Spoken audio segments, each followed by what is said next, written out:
Hello everyone, welcome to the Kevin Lee Social. Thank you for tuning in. What initially began as an 8-part series interviewing entrepreneurs to share and inspire how they've successfully pivoted during COVID-19, I have decided not only to continue this series, but also to expand on the scope to understand and learn about people's craft, philosophy, the challenges they face in the industry, and their favorite failures that have helped shape them to become who they are today. By going deeper and understanding different thought leaders, businesses, and industries, the idea is to help cross-pollinate ideas applicable in your life and inspire action in this new norm we live in. I hope you enjoy the show. Thank you. Today we have Yasmine, Saleh, Ghoniem. In 2013, Yasmine founded the multi-award-winning Sydney-based design collective, Amber Road, with her sister landscape architect. In the span of just 6 years, it won and was shortlisted for over 40 design accolades, bolstering its reputation as one of Australia's most directional and respected design studios. Fueled by her eagerness to consolidate her strengths and explore furniture design for the retail sector, Yasmine established YSG in 2020 as a multi-disciplinary initiative encompassing her existing interior design practice and custom design ranges for the home. Everyone, please help me welcome Yasmine. Yasmine, thank you for coming on. I know you're a busy lady. I really appreciate you coming on since we recently. Thank you. Thank you so much for having me. This is awesome. And I love what you're doing. And yeah, it's incredible. So thank you for having me. No, as I mentioned before, the more I learn more about Yasmine, the more I learn about YSG, I'm more curious about your story. So let's get into it. Let's do it. And so from what I've researched, you were actually an aspiring singer before redesigner. Could you share more about your backstory with us, please? Yeah, I've always been obsessed with performance, and from my days as a child, I danced since I was 4. I've always loved being on stage, and I loved music. I've been in bands growing up in high school with friends, and then later on in my late 20s, I started a band with my brother. And then that kind of grew very organically with my cousin, and then my best friend, and then another friend. So what grew between my brother and I, with very late nights drinking red wine and writing music till 3 a.m. and very annoyingly pissing off our neighbours, we then grew into a 5-person all-girls band except my brother. I think he's secretly a woman anyway. So it was perfect. And the 5 of us, we were called the Conversations. And the music really grew from very folky kind of roots to quite rocky outcomes towards the end. And I guess our last we recorded last EP or a couple of songs probably, 3 years ago now, probably. And that was the last time I think we played music. Unfortunately, we had some really terrible things happen to some of the members, and it was the end at that point for a little while, and we've just never gotten back to it. So I think that's definitely something we're all keen to give another go. But for me, it's doing it at home still as well, and singing is really therapeutic for me. I find it a really great way to forget the day. Yeah. What kind of genre or what kind of music were you guys making? Well, we started out very folky, so it was just like guitar and singing and harmony, and it was very a basic way to play music. And then it grew, and it was very layered. We had violins and double basses and pianos and lots of different things going on, and it was very emotive. I guess a lot of people call it as haunting, I guess, in a way too. But yeah, a bit rocky, a bit of everything. It's mixed, like most things I do. Yeah. So along with all the music and the artistry that you're doing, how did interior design come into place among all of that? Because you said 3 years ago since you did your last recording. Yeah, interiors, I grew up in the Middle East, and there wasn't really an opportunity to follow a performance career. I grew up in a very strict, household, and that wasn't an option for me. And I wish, looking back, I'd been maybe a little bit stronger, but I was as strong as I could be back then. And my dad's like, you've got to go to university. I didn't really want to go to university. I wanted to go and start a career in the performance kind of world. So I was like, fine, I'll do uni, but I'm doing art instead. And in where I come from, you do either you're a doctor or you're an engineer, or that's it. You're those things. And I didn't want to do any of those things.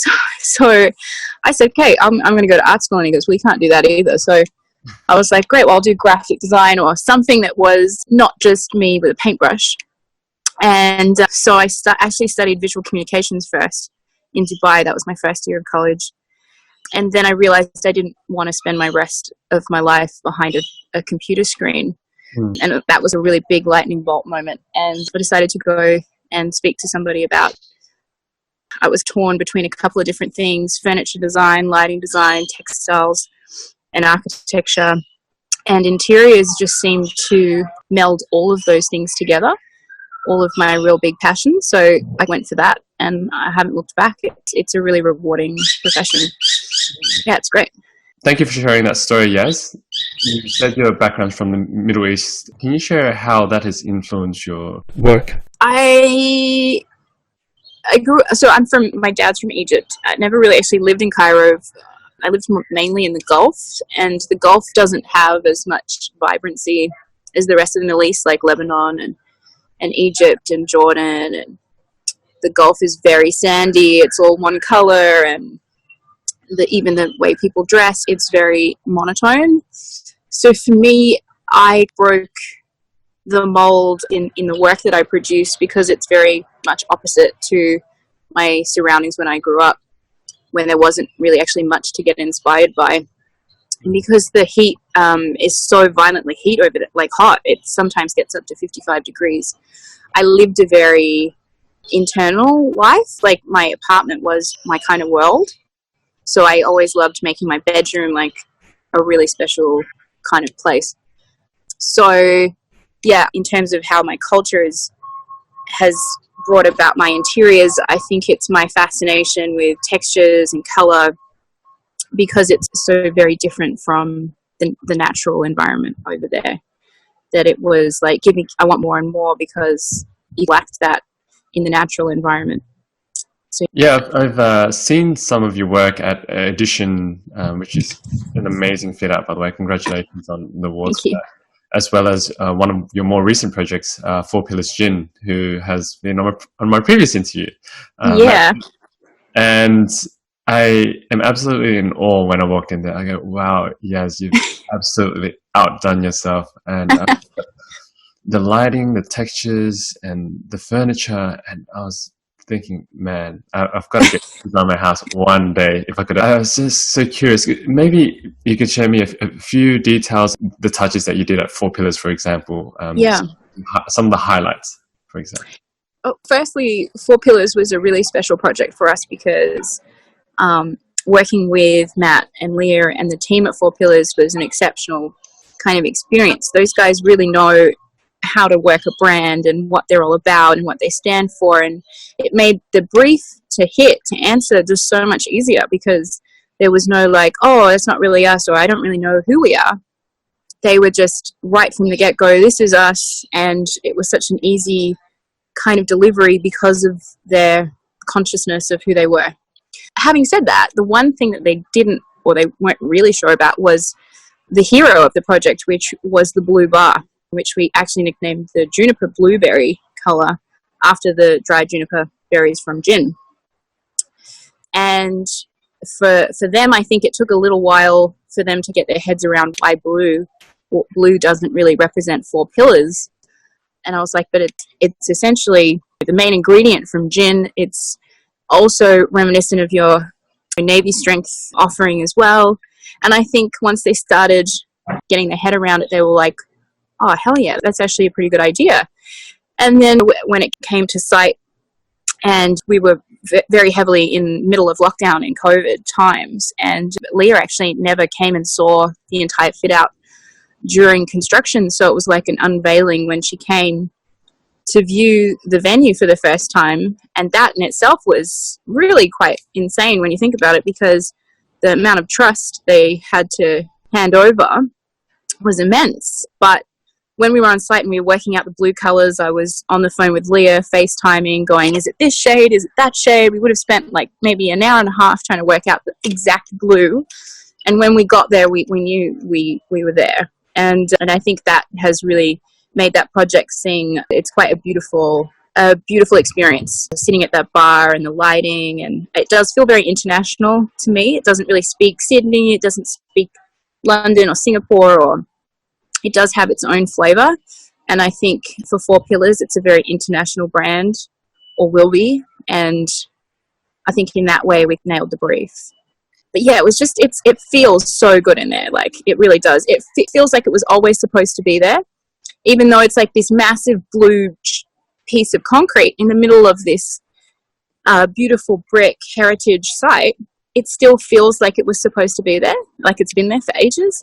And I can't get my head around why that is, but I think the lighting definitely makes that space. And we did spend a lot of time considering how you would feel sitting up there. So I'm really happy with how it turned out, for sure. I thought it was amazing. I remember first seeing the photos and I thought, wow, those photos are amazing. I've got to go check out this place. So when I finally got there, I was thinking, wow, this blue is really something special. Yeah, it's insane. It's one of my navy blue is actually one of my favorite colors. Yeah, I so much. And I even love it too. on that project, I was looking at around the details as well as edition, and I love how it's subtle but not subtle, and it's all the textures in it. It just screams out to you, but with that keen eye, and I love it so much how it just blends seamlessly throughout the whole place. Yeah, I think there's like an element of nostalgia, right, to these places. They remind me of like memories of things, especially Edition, and it reminds me of a history moment in time, and I love that. I love that about that place. Being local to you, I've seen you transform and rebrand from Amber Road to YSG. Can you share with us, is it something that you believe has helped you niche more into your crafts, or how? Yeah, absolutely. I think when you have a partnership, you don't really unveil your full self, because you're always trying to complement your partner. So now that we've separated our disciplines, I really do feel like I've arrived and I've come into my own, and I've solidified my offering by talking about my heritage and where I'm from and being proud of that. And I think, yeah, like I said, when you've got another person to consider on a press front, you're half of that person. You're never really fully yourself. And so I've really enjoyed being able to, just offer my own craft. And definitely, I think when we were building the website, it was really important to get those ideas across. And I think that's why when you land on our page, you landed with big text saying seekers of the unconventional. And for me, it is about getting the right client to want to push themselves, do something really different. We're not for the faint-hearted. And that's what I really want to spend my energy on, is creating interiors for people who are really keen to do something different. I love that. I love that. It's not for the masses, and you want people that are different and risk and to look for something more. And you mentioned when you see that going to your website, I also saw another quote on your website. As soon as you jump on, it says that magnetism is in the mix. Yes. And I was thinking about it, but I actually don't know what that means. Can you elaborate on that for me? It's a multifaceted quotation, I guess. It references my mixed heritage. So my mum's Australian and my dad's Egyptian. And I always love anything mixed and not pure and a bit of a cocktail. And the other part is, I guess, magnetism in the mix of materials that we use in a lot of our projects. So there's definitely a mix of textures and colors and finishes. Some are super luxe and some aren't at all. And the combination of those is where the magic happens. Yeah. Okay. During the time of this recording, we are still going through COVID period. How has that impacted you, and how do you think it will shape the industry moving forward, do you think? I think COVID has, for a lot of people, especially myself, made you reassess your priorities. And I have a team, and it's been obviously difficult working from home and still trying to manage and design without hands-on kind of experiences in the office. But it's also allowed, I think, people to have their own voice a bit more and be a little bit more independent and not rely so heavily on other people's kind of direction. So in that sense, I think that's been really great. I think moving forward, flexibility is just now part of your everyday. You can't expect somebody to come in and be in the office 5 days a week, and a lot of trust has to be put back into each of your staff and yourself. But I've actually really enjoyed parts of the COVID. Obviously, it has impacted our business, and I've definitely had to re-strategize. And having a new website that says for seekers of the unconventional is really not that that conducive to new business. So I've had to really accept that and reevaluate what I want my next 5-10 years to look like. And for me, it's about reconnecting with my old passions like music, and reconnecting with my family, and reconnecting with my own industry. I forgot how much I do love it because I was so busy and I never stepped off the wheel. I was always just doing this. And I think the moment I stopped doing that, and that's only really been in the last month, I've really actually appreciated some time out to go, is this how I want to live my life from now on? And I don't think it is. And I think it's a really great opportunity to, you'll never have this opportunity again. Like, this is once in a lifetime. I didn't know how I could get off the wheel because I was just running at like such a pace.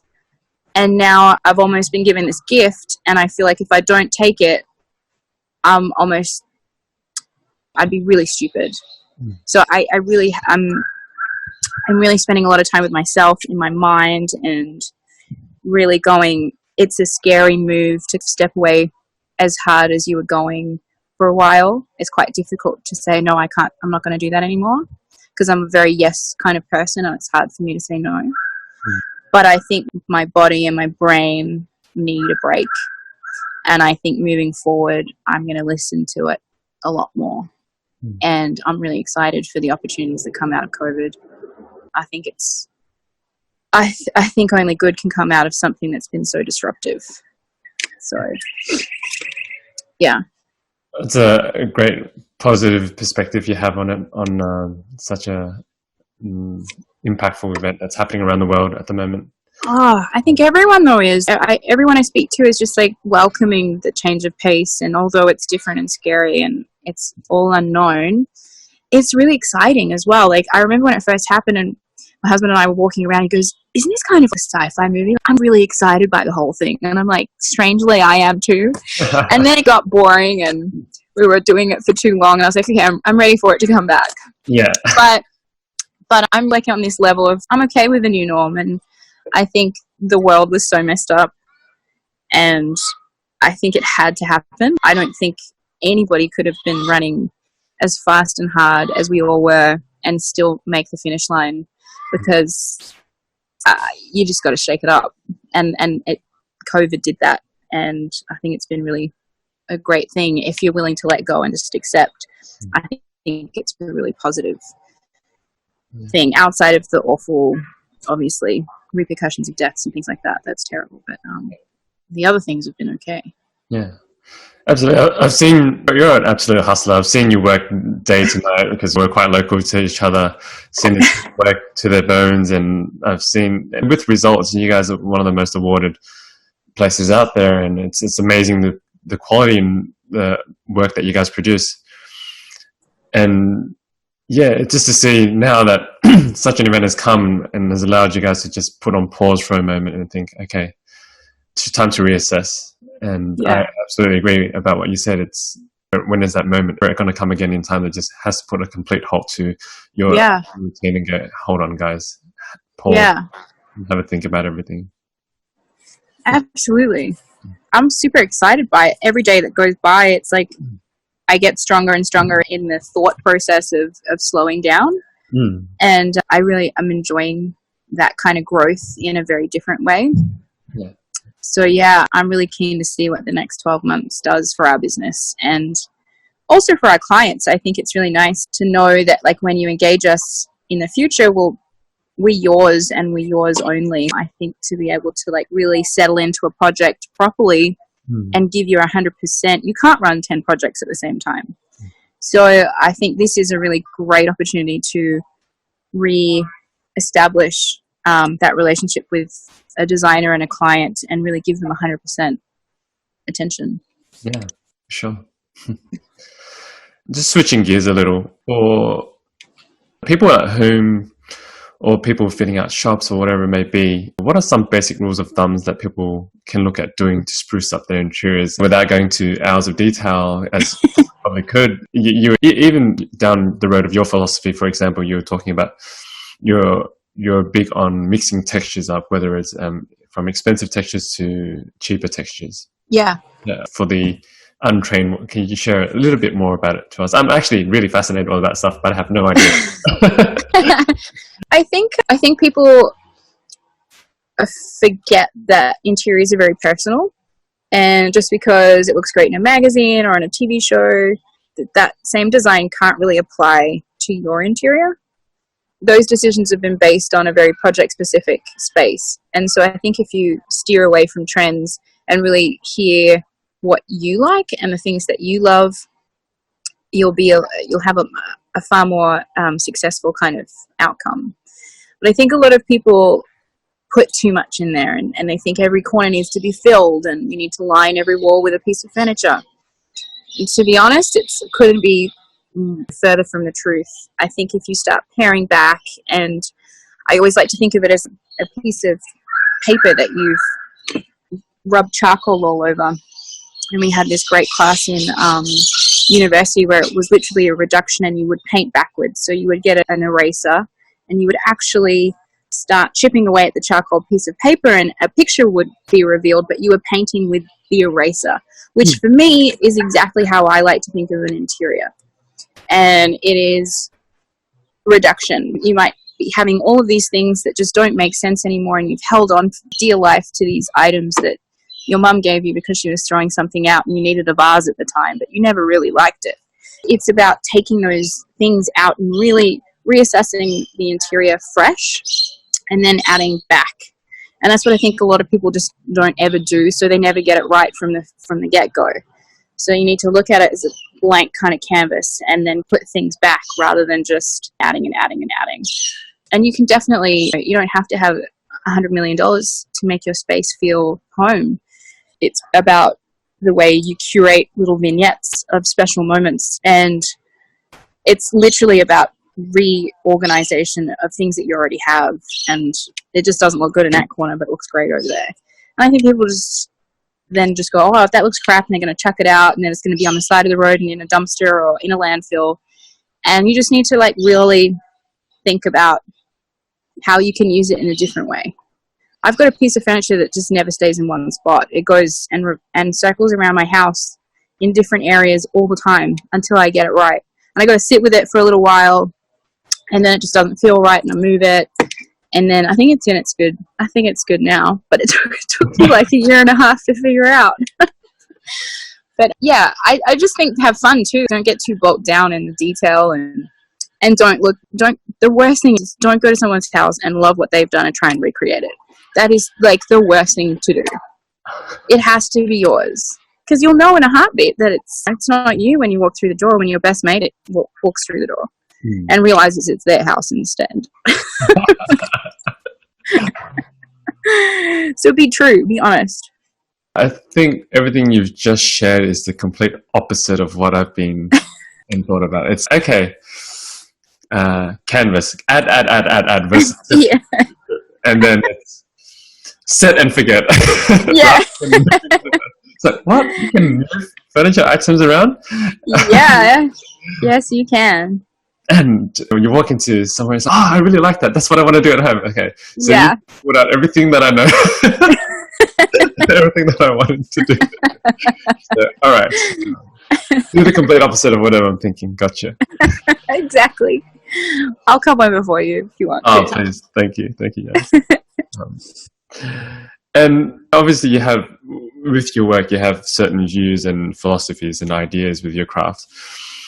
Has the learnings you've gained in your industry influenced the way you look at life? It's really hard when you work, I guess, when you're a business owner. It's very hard to separate your life and work. So they become one, and I haven't been able to distinguish between the two lately. But I got to say, COVID has certainly given me that opportunity. And so I think I'm going to have to come back to you on that question because I don't know the answer to it right now. I think they're very different things. And I probably use the way I interact with people on a business level. I almost inject that into my personal relationships, which maybe is a good thing, but maybe not. But I'm not entirely sure. It's actually a really hard question. Because I can't differentiate between the two.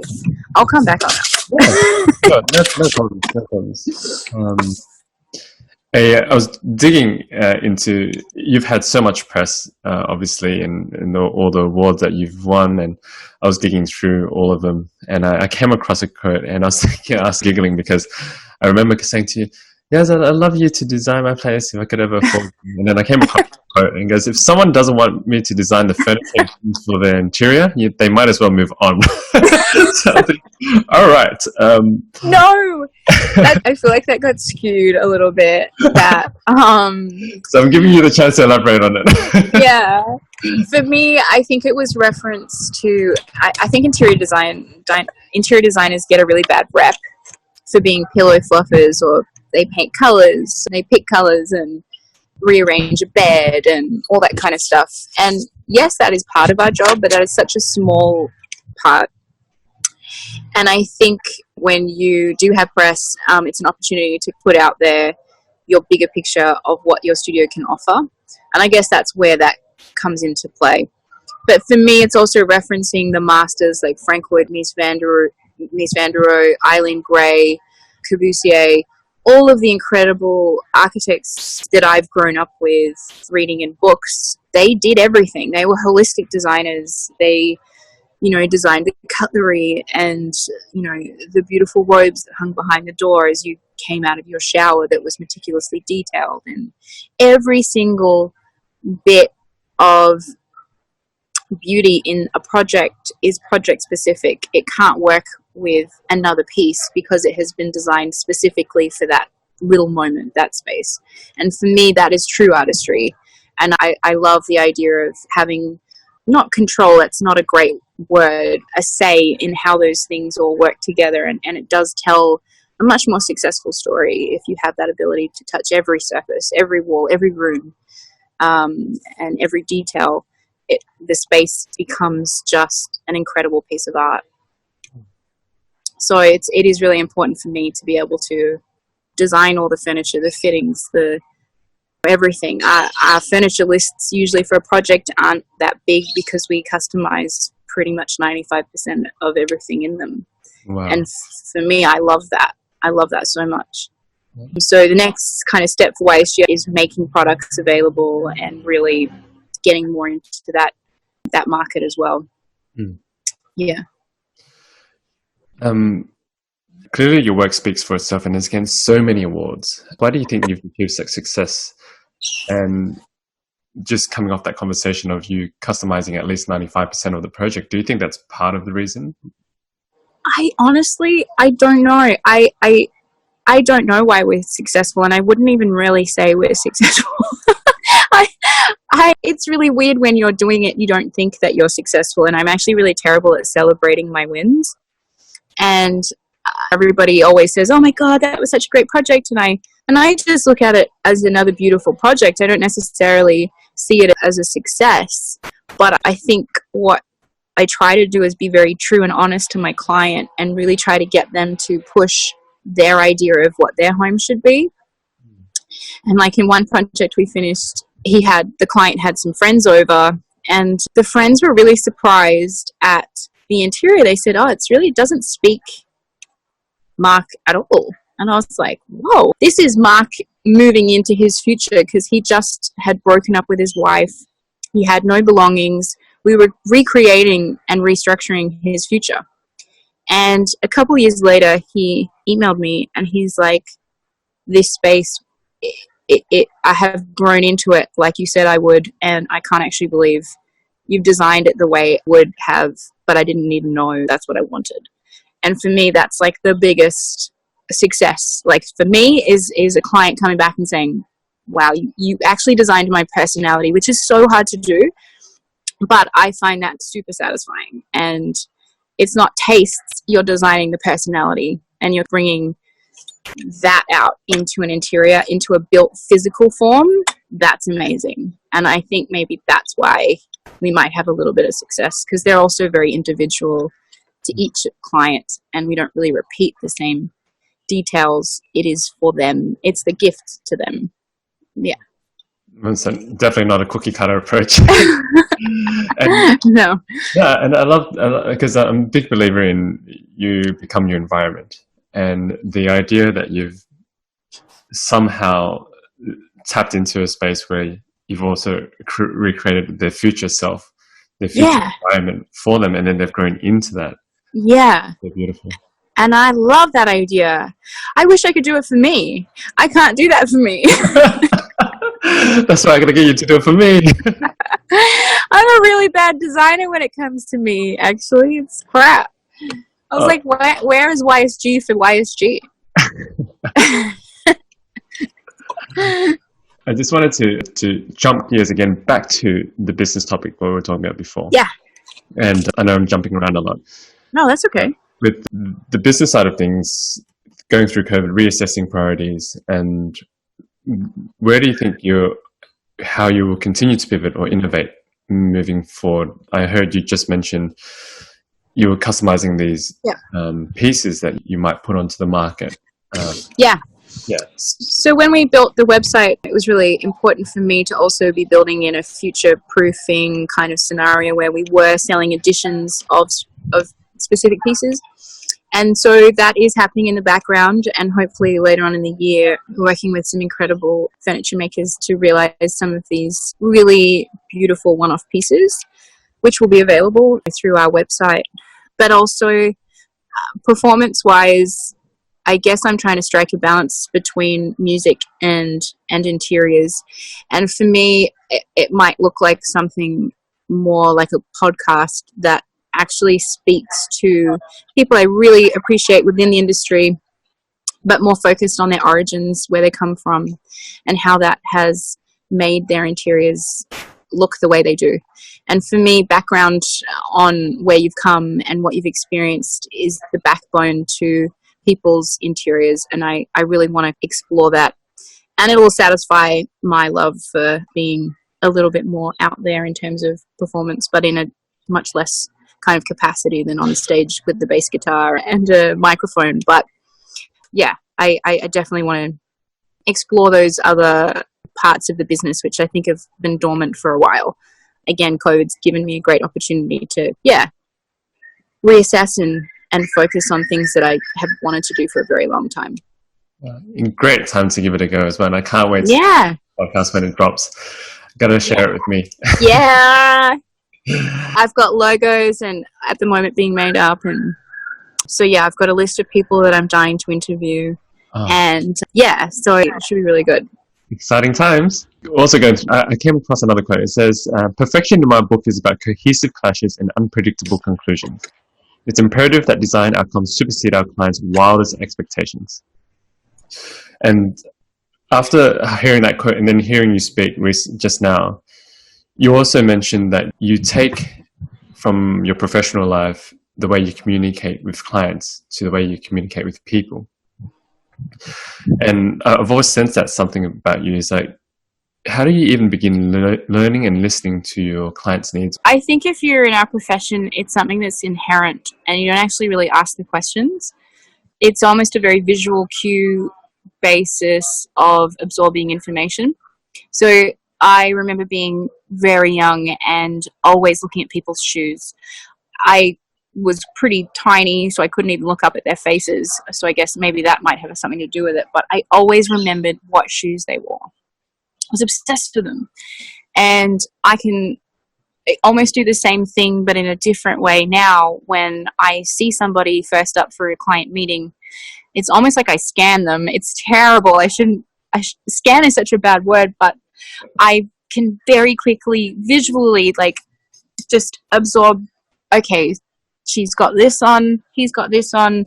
It's the way people carry themselves. It's the way they talk. It's the way they move their hands. It's all those kind of motor, like everyday motions that people wouldn't think mean anything. They mean everything. And that's what I take, and I start building a profile the minute I talk to them on the phone. And then I see them in person. And then I send them a questionnaire, and my questionnaire is a fairly strange questions. Like, they're not typical, oh, who's your favorite designer and all that sort of stuff. It is very quite personal, and sometimes has nothing to do with interiors, because that's not what I know what to do for interiors. That's not what I want to know. I want to know how that person feels in the morning and what they need out of their space to feel good. And that's really like quite a fascinating part of our job, is a very psychological connection with our clients and ability to, it's kind of like you have a crystal ball and you got to know one step ahead of them all the time. Yeah. And I find that kind of one of the best parts of the job is really defining them, because a lot of the time they don't even know, and it's really fun recreating themselves for them. Yeah, I really enjoy that part. Wow, it sounds really fun, because you get so many different people. Obviously, it's a challenge. Yeah. And it's a fun challenge, because you can dig deeper into their psyche and find out what they're about, what they're interested in, what they represent, what do they stand for, what do they stand against. And yeah, that's who. And it can get very personal, and you can translate those many ideas through an interior. And I think, again, that's how you make an interior really successful. Just reaching towards the tail end of the interview, are there any quotes or ideologies you live your life by? Everything happens for a reason. Absolutely everything. There's a reason I stopped playing music. There's a reason I went to Kuwait for high school. I'm working with a really good girlfriend of mine that I actually played music with in Kuwait. I'm doing her parents' house in Kuwait. 20 years later, I'm working with her in a totally different capacity, all because of this outfit I wore when we played music. And it was so weird. She called me up and she goes, "Yes, I want you to design my parents' house." And I was like, "I'm there." And she said, "Why?" And I was like, "Why?" And she goes, "You were wearing this shirt combination, the pattern combination." And I was like, "Babe, I got the picture." I sent her the picture of my outfit that day, because I actually really loved my outfit that day. I had really big lapels on, really 70s, and I put it with a very swirly jumper on top with no sleeves, so she could really appreciate the pattern combination. And I sent her the picture, and she's like, "How did you know that was the outfit that I was going to tell you?" And I said, "Because I just know that you love that kind of stuff." And this is what I mean. Like, you just never know. Like, I might end up working over there. I have got no clue, but I really truly believe that everything, even you don't think about it, that it's happening for a reason, and it'll only make sense maybe 10 years from now. It might not make sense right now, and you might want something completely different. And that's why when something really bad happens, I'm like, maybe that bad thing is happening because that good thing is needing to happen at that right time, and it's just not now.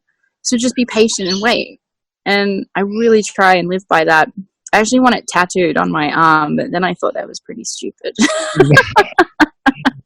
No, it's an incredible thing to live. It just gives you that sense of optimism as well, and that life for you as well, and that the popular Steve Jobs quote that goes around and around. And it's hard to connect the dots going forward, but you can always connect it going backwards. Yeah, exactly. You said it way better than I just tried to. I just copied Steve Jobs.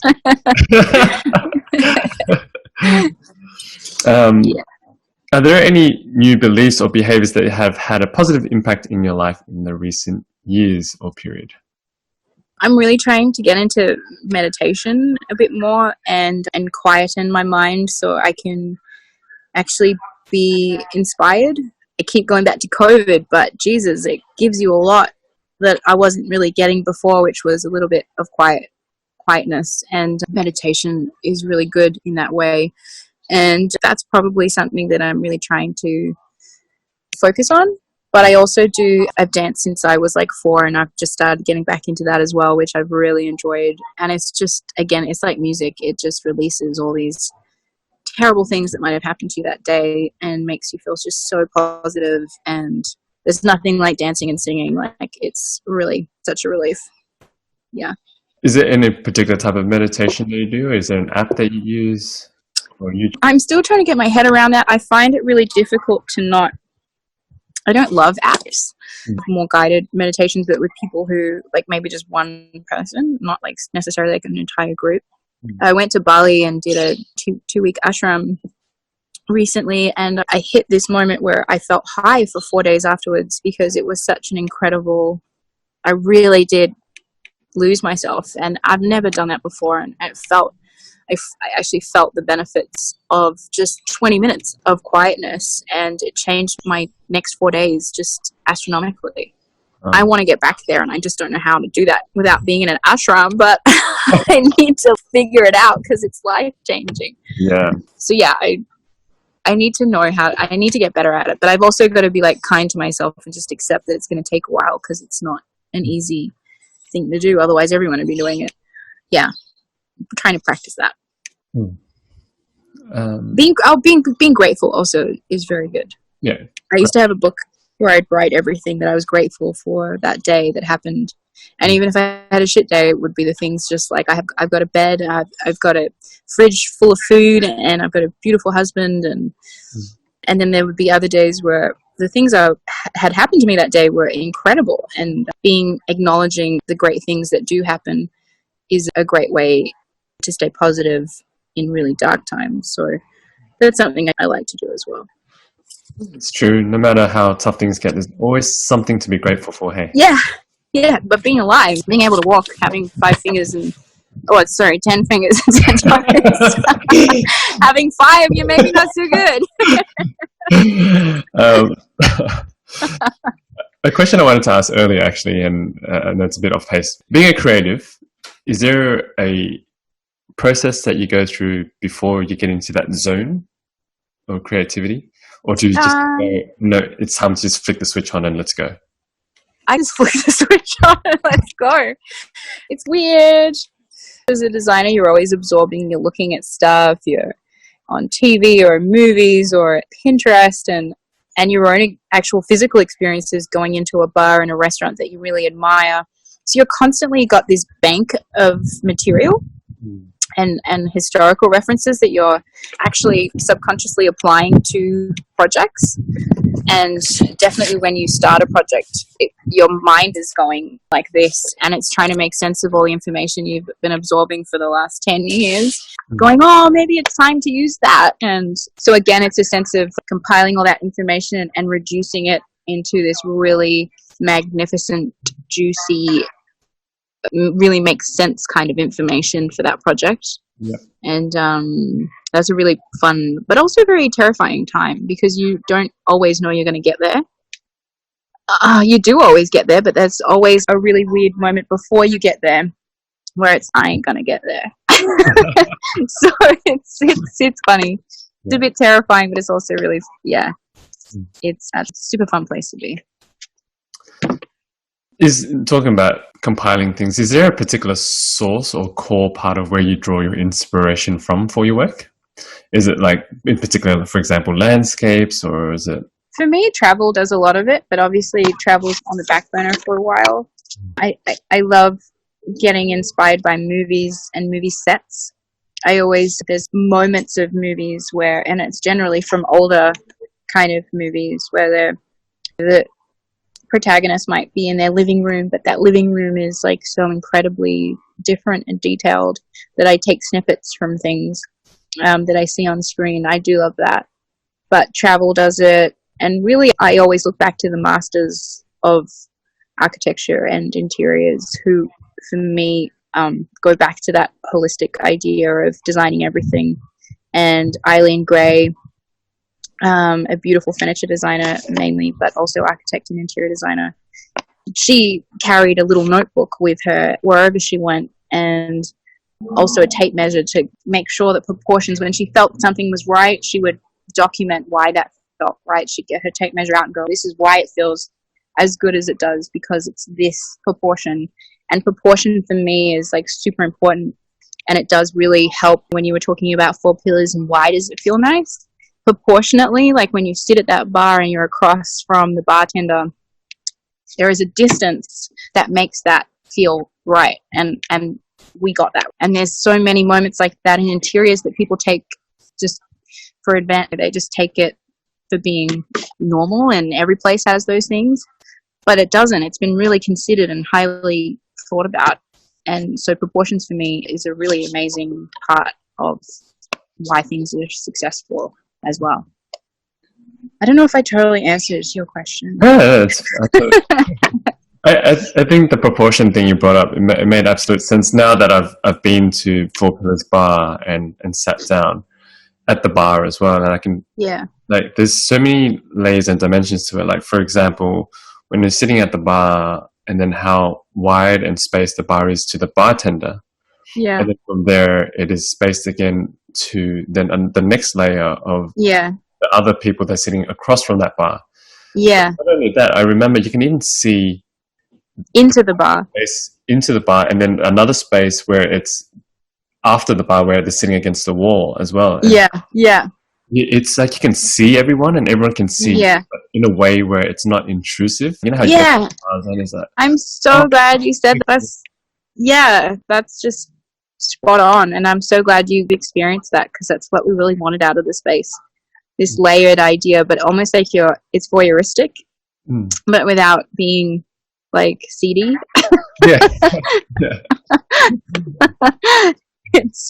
I really love it though. I've been so many times, and I don't generally do that because I always feel like it's a bit crass, like the designer going into the spaces they design like over and over. Wow. But I actually really love 4 Pillars. Like, I feel like it's like my home, and I really enjoy going back there. But I think those guys are like, really? You're coming back again? And I'm like, I'm just bringing my mom. I'm just bringing my sister. Like, my best friend hasn't seen it yet. So, yeah. Oh, you must feel so proud of that space. I've been recommending it to all my customers and friends as well. Aww. You guys got to go there. You got to check it out. You got to experience it for what it is. Absolutely. Aww. Anything that supports hospitality right now, right? Yeah. Yeah. Final 2 questions. If you could only send one single line of SMS text to yourself 5 years ago, what would it be? I have been toying with this question all night. Like, I literally lay in bed and I was like, what the hell am I going to say? And every time I thought of something, it was just so cheesy, because I think I want to be that person that has regrets and wants to talk to their former self and go, hey babe, it's okay, like, you could have done this, just be kind to yourself. I'm not that kind of person. I really don't regret much. And I think if anything, I might say, don't not do something out of fear. Like, maybe. But I've already done that. I get scared crazy about certain things, and I'm like, that means I should 100% do it. So I can't really say that that's what I would tell my old self, because I always did them. But maybe I would just tell someone else who wasn't me from 5 years ago to do that. But I'm pretty happy with my decisions. I'm going to own them. And I feel pretty good about that. Great. That's great.